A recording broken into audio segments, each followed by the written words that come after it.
tema de hoje é o teste final. Teste final.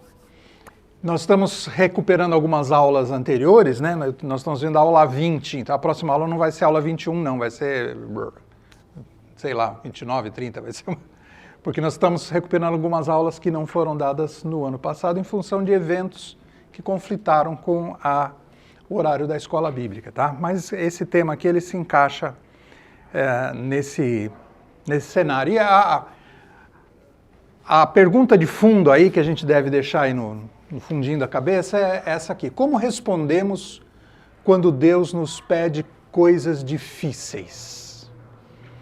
Às vezes Deus vai pedir coisas para a gente, o termo que ele usa aqui, inclusive, vai pedir coisas extraordinárias da gente.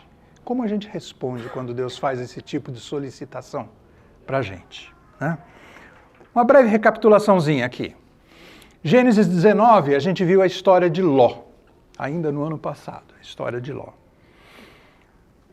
Ló tinha ido morar em Sodoma, né? Ele e Abraão falaram, tá, eu vou para cá, você vai para lá, dividiram-se, e ele foi morar em Sodoma e ele acabou assimilando muito da cultura da cidade, tanto que teve que ser tirado meio a tapa da cidade, né? Quando os anjos chegaram lá para tirar ele de lá, falaram, não, aqui tá bom, vou ficar aqui. Não, deixa eu ficar mais um pouquinho, deixa aqui pertinho. Não, você vai para lá, né? Teve que ser meio a tapa. Em Gênesis 20, a gente viu aquele episódio quando, nas muitas andanças de Abraão, ele encontra com Abimeleque, e ele vem de novo com aquele lero, né? Que é, Sara, minha irmã, porque senão vocês vão me matar, aquela coisa toda, né? É a segunda vez que ele fazia isso, né? A primeira vez foi com o faraó, depois com Abimeleque. Gênesis 21 tem uma mudança grande no cenário. Por quê? Porque nasce Isaac, o filho da promessa. Aquele que havia sido prometido e que ele estava esperando já tinha um tempinho. Essa história começou quando ele tinha 75 anos, agora ele tem 100 anos. E daí finalmente nasce Isaac. Agar e Ismael são mandados embora. Não sabemos se Abraão ouviu essa história ou ficou sabendo dessa história, mas que Ismael foi também abençoado no deserto. Aquela cena se passa no deserto entre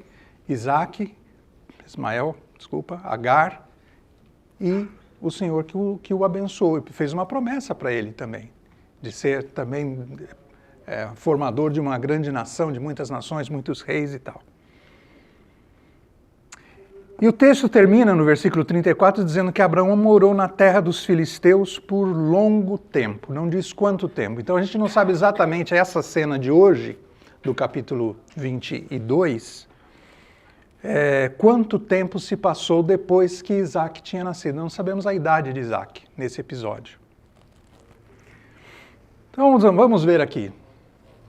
O texto diz que Abraão foi morar no Negueb, desertão. Ele morou entre Cádiz e Sur. Sur, essa estradinha aqui chama Estrada de Sur. Então Sur era aqui em cima em algum lugar, não aparece no mapa. Ele morou aqui nesse miolão aqui. E depois diz que ele foi morar por um longo tempo, aonde? Na terra dos filisteus. Ele foi morar em Gerar. E aí a coisa começa a acontecer. Resumão da história. Abraão vai passar pelo maior teste da vida dele. Já tinha passado por vários outros. Às vezes, passou pelo teste com média 5, vai. Às vezes não passou, né? Mas nesse momento ele vai mostrar que ele já tem uma fé robusta. Ele já é uma pessoa diferente daquele que passou por aqueles outros testes. Nós vamos ver que Deus é fiel às suas promessas e que Ele é leal ao seu caráter, ou seja, Ele não vai se contradizer. Ele não vai pedir uma coisa para você fazer que contradiga aquilo que Ele mesmo ensina. Depois nós vamos ver essa fatídica viagem, né, de Abraão e Isaac. Nessa viagem a gente vai ver Isaac fazendo uma perguntinha que deixou o Abraão meio perturbado, meio preocupado. Mas nós vamos ver também o resultado da obediência de Abraão. Depois nós vamos ver que Deus nos capacita e quando Ele nos chama, Ele nos capacita para realizar qualquer coisa extraordinária que Ele nos peça. Então nós vamos ver aqui os textos, vou pedir a ajuda de vocês lendo esses textos para a gente. Gênesis 22, 1 e 2. Um voluntário pode ler para a gente? Algum tempo depois, Deus pôs Abrão à prova. Abrão, Deus chamou. Sim, respondeu Abrão. Aqui estou. Deus disse, tome seu filho, seu único filho, Isaque, a quem você tanto ama, e vá à terra de Moriá. Até aí está tudo bem, né? Só está dizendo para você, olha, pega o seu filho e vai dar uma voltinha, você vai até Moriá. Ele sabia onde era, mas... Lá, em um dos montes que eu lhe mostrarei, ofereça-o como holocausto. Aí o bicho pegou. Aí pegou. Olha que ele fala, tome seu filho, e para explicar qual era, ele falou, seu único filho, peraí, ele tinha mais que um, né? Ele teve mais que um filho, mas a quem você tanto ama, o Isaque, ele explica direitinho, é o Isaque que eu quero que você leve para fazer esse passeio, onde você vai oferecê-lo como holocausto. Aí pega. Deus tinha prometido o que para Abrão? Sua descendência será através de Isaque. Você vai ser pai de muitas nações, as nações da terra vão ser abençoadas por causa da sua descendência. Agora Deus chega e fala assim, tá bom, pega aquele seu filho que você tanto ama, o Isaque, aquele ali, e vai e sacrifique-o para mim. Hebreus ajuda a gente a entender um pouquinho mais o que está acontecendo. Primeiro, vamos fazer uma perguntinha aqui, vai? Fazer uma perguntinha.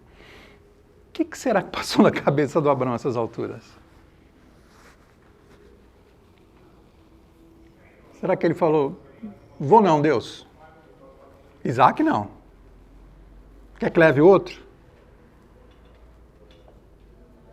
Na teologia islâmica, foi o outro. Na teologia islâmica, o filho que foi para ser oferecido como sacrifício e não foi também, como Isaque também não foi, foi Ismael. Mas será que Abrão negociou com Deus essa conversa? Não, Isaque não. Espera aí, Deus, você falou que minha descendência viria através de Isaque e agora quer que eu mate? Eu já tenho 100 anos, Deus, espera aí, né? Vamos com calma. Será que ele pensou isso? Não há nenhuma narrativa de que ele tenha pensado isso aí. Outra pergunta, será que ele contou para Sara isso? Acho que não. Conhecendo Sara, acho que não. Sara, está dormindo? Sara, oi. Amanhã eu vou sair com o Isaque, tá? Deus mandou eu sacrificar o Isaque. Quê? Será que ele contou isso para Sara? Se contou, qual teria sido a reação de Sara? Dizem que há uma lenda hebraica antiga que diz que Sara infartou quando Abrão contou essa história para ela. E como será que, se contou, como será que ela reagiu? Tudo bem, Abrão. Tudo bem, a gente começa de novo. Mais 25.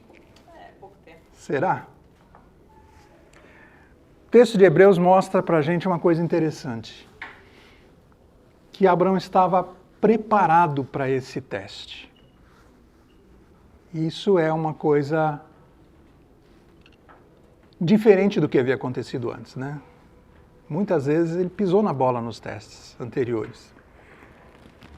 Alguém lê pra gente Hebreus 11, de 17 a 19? Pela fé, Abraão, quando Deus o pôs à prova, ofereceu Isaque como sacrifício. Aqui diz assim que ele ofereceu Isaque como sacrifício. Não diz assim, quase ofereceu. Diz, ofereceu como sacrifício. Aquele que havia recebido as promessas estava a ponto de sacrificar o seu único filho, embora Deus lhe tivesse dito: por meio de Isaac, a sua descendência de ser considerada. Abraão levou em conta que Deus pode ressuscitar os mortos e, figuradamente, recebeu Isaac de volta dentre os mortos. Dentre os mortos. Nessas alturas, Abrão já era o amigo de Deus. Já conversavam num nível diferente. E Deus sabia que Abrão estava pronto para esse teste. Por isso que ele propôs esse teste, essa prova para Abrão. Agora, isso aqui é estranho, né? Abrão levou em conta que Deus pode ressuscitar os mortos. Deus pode ressuscitar os mortos? Nós temos narrativas na Bíblia de algumas ressurreições. 1 Reis fala da ressurreição do filho da viúva de Sarepta, por Eli. Depois Eliseu ressuscita o filho da mulher sunamita, em 2 Reis 4. Tem um episódio interessante, quando Eliseu morreu, foi num dia ruim, dia de chuva, tal, não sei o que lá, tinha mais uma pessoa para ser sepultada, e para o pessoal não pegar a chuva, jogaram o corpo no mesmo túmulo onde estava Eliseu. O homem encostou nos ossos de Eliseu e ressuscitou. Isso está em 2 Reis 13. Depois, no Novo Testamento, né, a ressurreição da filha de Jairo, Jesus ressuscita a filha de Jairo, depois o filho da viúva de Naim, depois Lázaro, Jesus mesmo realizando algumas ressurreições. Depois que Jesus sobe aos céus, Mateus 27 fala que vários santos, quando Jesus ressuscitou, também ressuscitaram e andaram pela cidade. Depois os discípulos, né, em Atos 9 fala da ressurreição de Tabita e Atos 20 fala da ressurreição de Eutico. Se vocês acham que o Gava prega muito, fala muito quando prega, Paulo começou a pregar. E ele começou a pregar, e foi pregando, e foi pregando, e foi pregando. Ele ia viajar no dia seguinte, ele falou, não vou perder a oportunidade de pregar hoje. E foi pregando, e pregou a noite toda. E o Eutico, que era um jovenzinho, ficou meio cansado daquela conversa, estava no terceiro andar, caiu no sono e caiu, morreu. Aí foi ressuscitado. Só que isso tudo aconteceu depois desse episódio. Abraão não havia presenciado nem ouvido a história de ninguém que houvesse ressuscitado até então. Esses registros são todos posteriores a Abraão. Mas o texto diz que ele levou em conta que Deus pode ressuscitar os mortos. Ele falou assim, não, se esse é o filho da promessa, minha descendência vai ser através dele. Se ele está pedindo para eu sacrificá-lo, é porque ele tem jeito de resolver essa situação, consertar essa situação e vai ressuscitá-lo. E ele dá uma demonstração disso alguns versículos depois, 22:5. Nessa jornada, quando Deus falou, vamos lá, eu me adiantei um pouquinho aqui, quando ele vai para Monte Moriá, ele vai com 2 servos, Isaac, figura importante na cena, o jumento, e eles seguem para o Monte Moriá. Chega uma hora que ele para, ele vê o Monte Moriá, ele para e ele diz para os servos assim, fiquem aqui com o jumento, disse ele aos servos. O rapaz e eu iremos mais adiante, vamos adorar e depois eu voltarei. Foi isso que ele disse? Não, depois voltaremos. Voltaremos. Ele sabia que Deus ia resolver essa situação e que os dois iriam voltar em segurança. Ele está demonstrando uma fé robusta, uma fé muito maior do que o que ele demonstrou em episódios anteriores.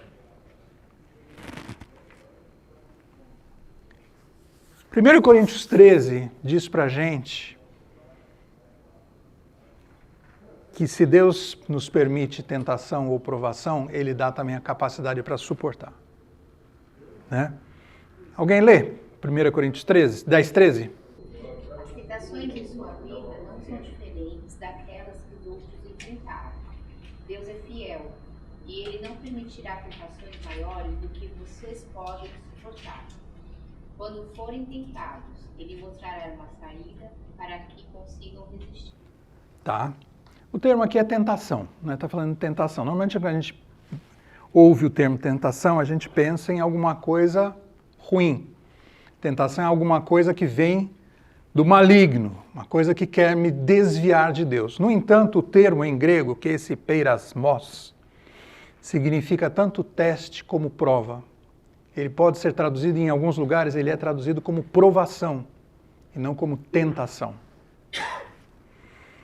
Porque a Bíblia diz que Deus não tenta a ninguém, mas Ele prova as pessoas. Só que o termo é o mesmo. Qual é a diferença, então, da tentação e da provação? Qual o objetivo da tentação? Nos derrubar, nos afastar de Deus. Qual o objetivo da provação? Melhorar a nossa fé. Nos aperfeiçoar, aumentar a nossa fé, nos aproximar de Deus. O mesmo evento, depende de como você encara, ele pode ter esses dois efeitos. E Deus permite muitas vezes que o diabo faça o trabalhozinho dele, como fez com Jó, por exemplo. O diabo achou que estava tentando Jó, Deus estava provando Jó.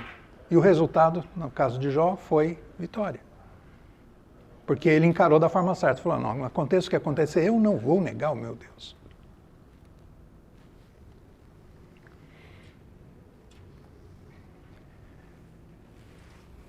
Aí começa a viagem, propriamente, de Abrão e Isaac. Na manhã seguinte, Abrão levantou cedo. Será que ele costumava levantar cedo ou registrou que nesse dia levantou cedo porque era um dia especial? E preparou seu jumento. Depois de cortar a lenha para o sacrifício, partiu para o lugar que Deus tinha lhe indicado, levando com ele 2 de seus servos e Isaac. Na manhã seguinte, Abrão não enrolou. Não sabemos se ele teve alguma daquelas conversas que a gente falou com Deus, né? Tipo, tentar negociar com Deus, não há registro disso. Mas ele não enrolou. Na manhã seguinte, Deus falou com ele num dia, na manhã seguinte, ele preparou tudo e partiu para o lugar que Deus tinha indicado. Será que ele dormiu bem essa noite? O que será que ele estava pensando durante essa noite? Será que teve aquela cenazinha lá de cutucar a Sara e contar alguma coisa para ela? Não sabemos, né? Não sabemos. Mas ele obedeceu rapidamente e na manhã seguinte ele preparou tudo para fazer aquilo que Deus havia pedido dele. A viagenzinha deles foi daqui, ó. Que Gerar, né, onde ele morou por muito tempo, na terra dos filisteus. A viagem foi de Berseba até Moriá. Moriá ficava numa cidade chamada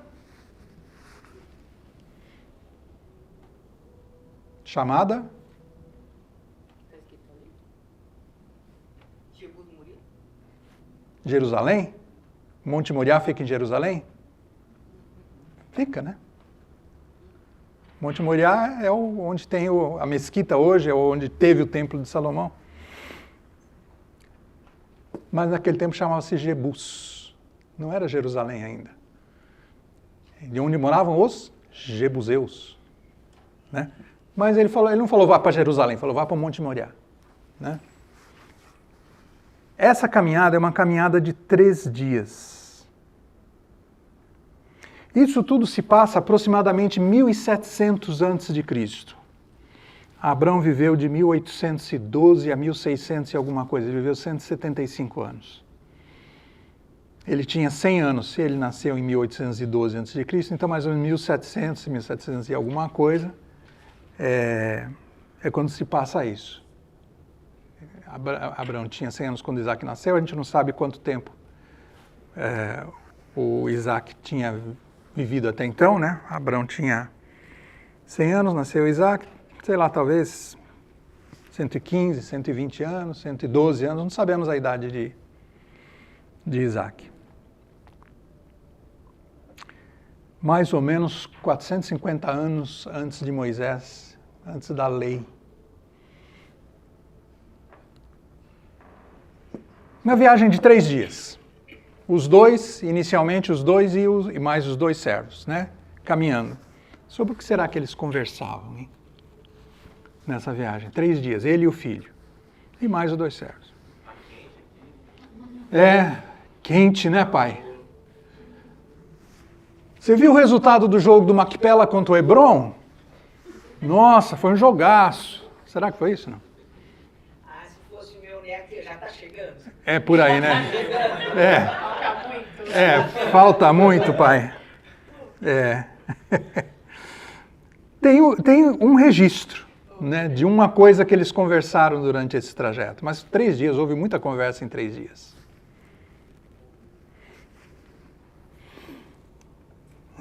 Enquanto os dois caminhavam juntos, Isaac se virou para Abraão e disse: Pai. Sim, meu filho, respondeu Abraão. Temos o fogo e a lenha, disse Isaac. Mas onde está o cordeiro para o holocausto? Isaac tinha sido criado segundo os conceitos da religião, da fé de Abraão. Ele sabia o que era um sacrifício. Ele sabia o que era necessário para um sacrifício. E ele achou esquisito, falou, peraí, tem lenha, tem fogo, mas não está faltando nada não, cadê o cordeiro para fazer esse sacrifício? O que indica que até essa altura, Abraão não tinha contado, nós estamos indo para lá porque eu vou sacrificar você, filho. Até esse momento ele não sabia. Isso já está no finzinho da viagem, né?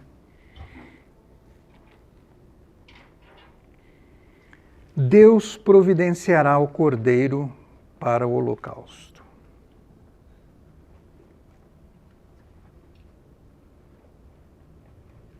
Respondeu Abraão. E continuaram a caminhar juntos. Eu acho que a chave desse texto é o juntos. Juntos aqui eu entendo, e a gente vai ver esse termo aparecer mais uma vez, que eles estavam juntos não só fisicamente, mas estavam juntos em propósito. Em algum momento dessa conversa, Isaac entendeu essa história do sacrifício.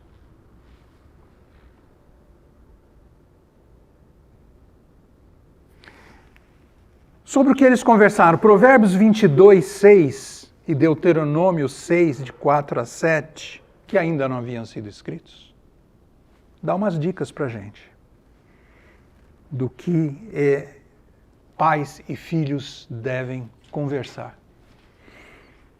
Provérbios 22, 6 diz o seguinte: ensine seus filhos no caminho certo, e mesmo quando envelhecerem, não se desviarão dele. Abraão não sabia disso, não tinha sido escrito isso, mas hoje nós temos essa informação. Deuteronômio 6, de 4 a 7 diz: ouça Israel, o Senhor nosso Deus, o Senhor é único. Shema Israel, Adonai Eloheinu, Adonai Ehad. E aí termina o meu hebraico, fora o Shalom. Ame o Senhor seu Deus de todo o seu coração, de toda a sua alma e de toda a sua força. Guarde sempre no coração as palavras que hoje eu lhe dou. Repita-as com frequência a seus filhos. Converse a respeito delas quando estiver em casa e quando estiver caminhando, quando se deitar e quando se levantar. Ele não tinha essa instrução, mas provavelmente ele estava instruindo Isaac nesse caminho a respeito de coisas sobre Deus, sobre a vontade de Deus, sobre a natureza de Deus, o caráter de Deus. E hoje nós temos o texto, né? Então isso serve para a gente. Como nós devemos transmitir aos nossos filhos as verdades a respeito de Deus. No terceiro dia, já estava pertinho agora, Abrão viu de longe o lugar onde iam. Então Abrão pegou a lenha que tinha para o sacrifício, colocou nos ombros de seu filho Isaque. Ele mesmo levava o fogo e a faca, e os dois foram caminhando juntos. Mais uma vez o termo juntos. Abrão pegou a mochila dele, falou, bom,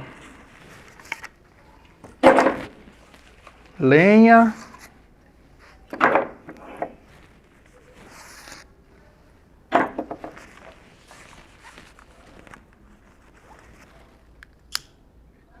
fogo,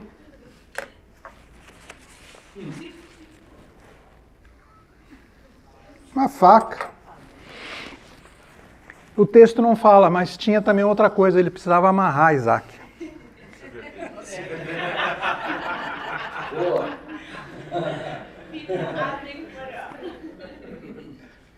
Falou, tem tudo aqui. Tem tudo aqui. Mas, de novo, eu acho que a questão principal aqui é que eles estavam juntos, eles estavam caminhando juntos, não só um ao lado do outro, mas estavam unidos em um propósito, adorar a Deus. Alguém lê, por favor, Gênesis 22, 9 e 10. Quando chegaram ao lugar que Deus havia indicado, Abrão construiu um altar e arrumou a lenha sobre ele. Em seguida, amarrou seu filho Isaque e o colocou no altar sobre a lenha. Então, pegou a faca para sacrificar o filho. Abrão estava cumprindo aquilo que Deus havia pedido dele e estava disposto a fazer tudo o que havia sido pedido dele. Que envolvia sacrificar seu próprio filho, o filho que ele amava, o filho da promessa.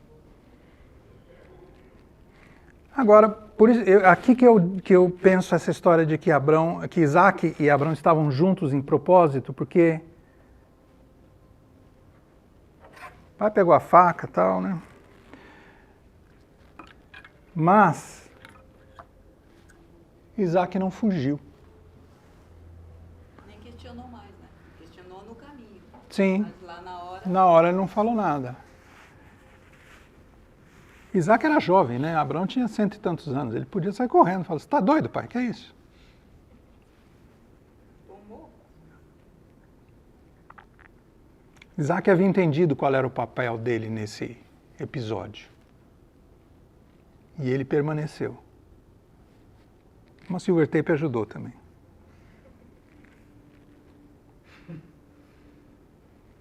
E Abrão obedeceu a ponto de estar pronto para sacrificar o filho. Ele tomou a faca e ele ia sacrificar seu filho.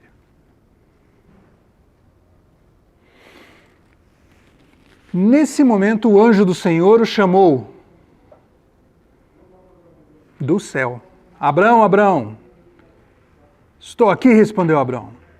Não toque no rapaz, disse o anjo. Não lhe faça mal algum. Agora sei que você teme a Deus. E olha que interessante, o anjo diz, não me negou nem mesmo seu filho. Quem era esse anjo? Eu acredito que isso era uma teofania.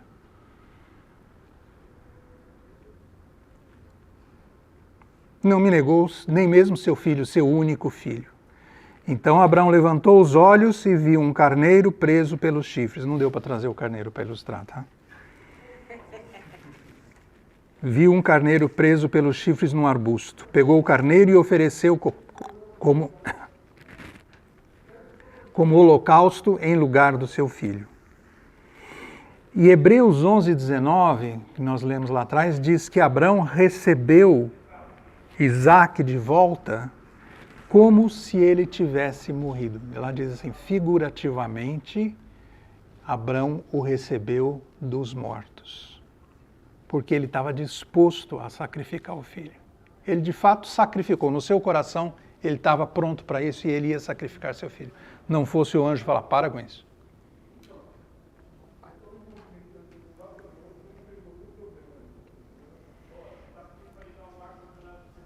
Abrão chamou aquele lugar Javé-Jirê. Até hoje, as pessoas usam esse nome como provérbio. No monte do Senhor se providenciará. Proverá na versão antiga, aos hábitos.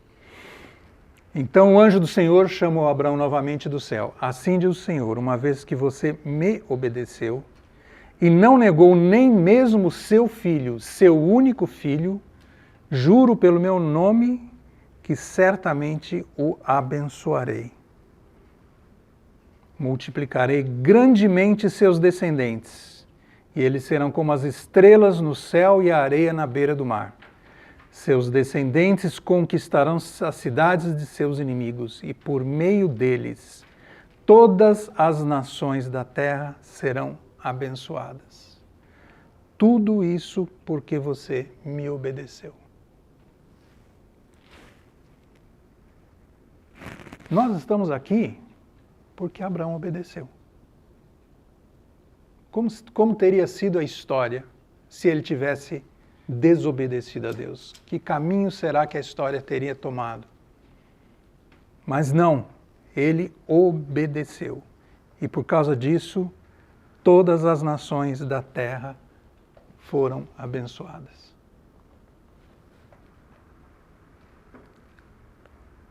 Junto com a obediência de Abraão veio o livramento dessa situação extremamente difícil. Nunca foi pedido a outra pessoa que sacrificasse seu filho. Inclusive também mais tarde, depois, em Levítico e Deuteronômio também, Deus proíbe o sacrifício dos filhos, porque havia na época, quando foi escrito isso, gente sacrificando os filhos para Moloque, que era um deus pagão. E Deus proibiu, falou, não, de jeito nenhum, esse negócio, a história de sacrificar filho está errado. Só que a revelação de Deus é progressiva. A gente estava vendo aqui, Abrão foi antes da lei ter sido escrita. E ela é acumulativa. Quanto mais revelação foi feita ao longo do tempo, mais a gente aprendeu, mais conceitos a gente tem hoje do que se tinha na época. Bom, e o Kiko, né? O Kiko tem a ver com isso? Assim como Deus chamou Abrão e sua família, Deus nos chama hoje em dia também. Não para sacrificar os nossos filhos, mas para obedecer. Abrão e Sara, né? No início eles não eram heróis da fé. Né? Não vou escolher vocês porque vocês são os heróis da fé. Eles vinham de uma cultura pagã. Eles moravam numa terra cuja cultura era uma cultura pagã. Mas Deus falou, eu vou pegar vocês e vou transformar vocês. Eu vou escolher vocês, eu escolhi vocês e vou ensinar e vou transformar vocês.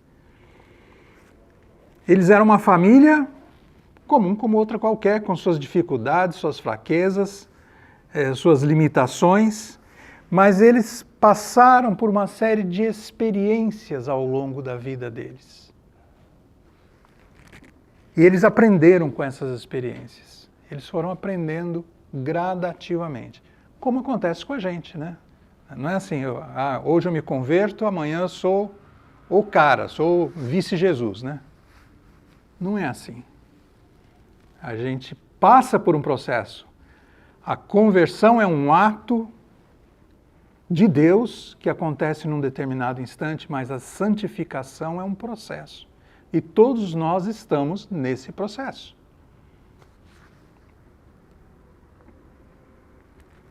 E hoje, a família de Abrão e Sara, nós olhamos, como vimos hoje, né, nesse estudo aqui, que eles se tornaram um modelo para as nossas famílias, servem de incentivo para as nossas famílias. Eles são testemunhos da graça e da misericórdia de Deus e de uma vida de comunhão com Deus, que eles foram desenvolvendo ao longo de muitos anos.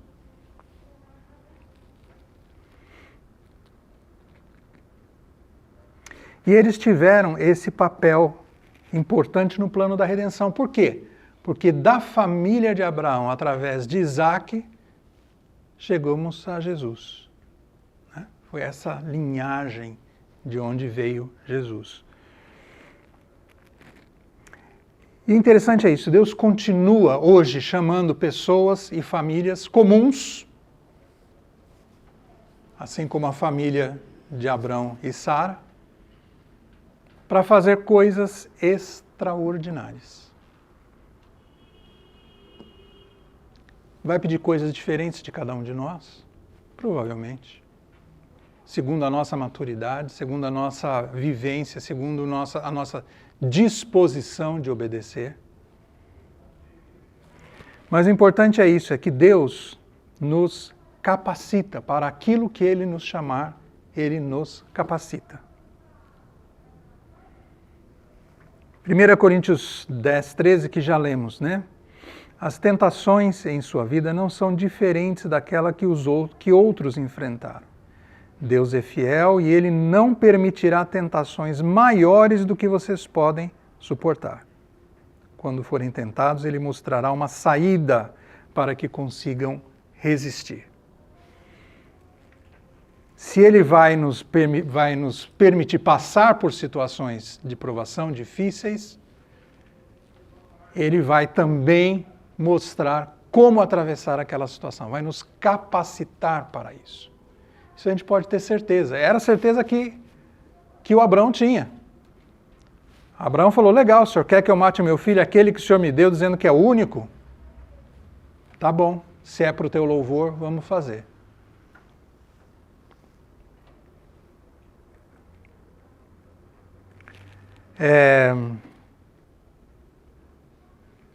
Eu achei essa frase bem interessante. Nunca perderemos nada quando entregarmos ao Senhor o que Ele nos pedir. Se Ele nos pede alguma coisa e a gente entrega, nós não estamos perdendo isso que entregamos a Deus. Não é uma perda. De alguma forma isso vai se tornar um ganho. Talvez não na mesma moeda, digamos assim, né? Se Ele me pede alguma coisa, não quer dizer que Ele vai me devolver exatamente a mesma coisa, mas Ele vai me devolver aquilo de alguma forma. Seja em crescimento espiritual, em louvor, em gratidão, alguma forma Ele vai nos devolver aquilo.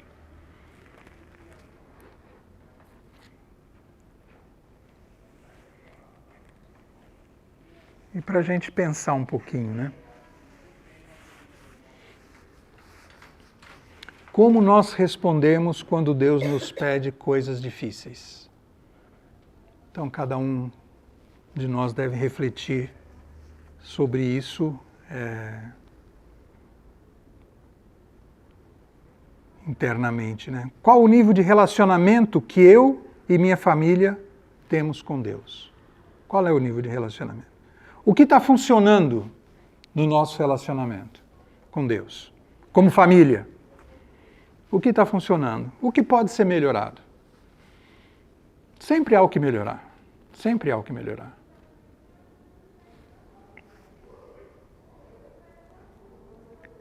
Qual o nível de relacionamento que eu tenho com os meus filhos? Em termos de confiança, em termos de intimidade. A gente pensando naquela ideia de Abrão e Isaac caminhando juntos durante aquele período, durante aquela caminhada de 3 dias. Né? O quão junto nós estamos dos nossos filhos e eles conosco em termos de obediência, de intimidade com Deus, de servir a Deus. E o que pode ser melhorado? E se você identifica alguma coisa, se a gente identifica alguma coisa que pode ser melhorada, a gente deve trabalhar isso. A gente deve trabalhar naquilo que pode ser melhorado.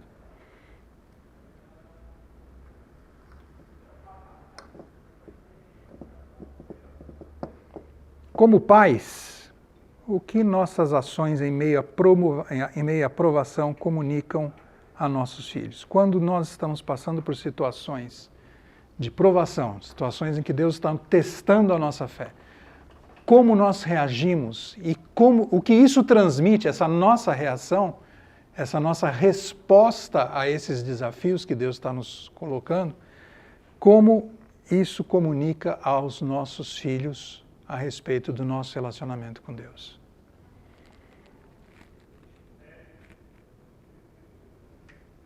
Quando a nossa fé é testada, a nossa resposta fala muito alto, muito mais do que o discurso. Quando as coisas estão bem, a gente senta na sala de estar e vamos fazer um cultinho e nós vamos ensinar os nossos filhos. Tudo isso é necessário, tudo isso é extremamente básico para uma família cristã. Nós sentarmos com os nossos filhos e os ensinarmos aquilo que está na Bíblia. Mas, no momento da provação, a nossa reação fala mais alto do que aquilo que a gente discursa, daquele que a gente fala em momentos em que está tudo bem.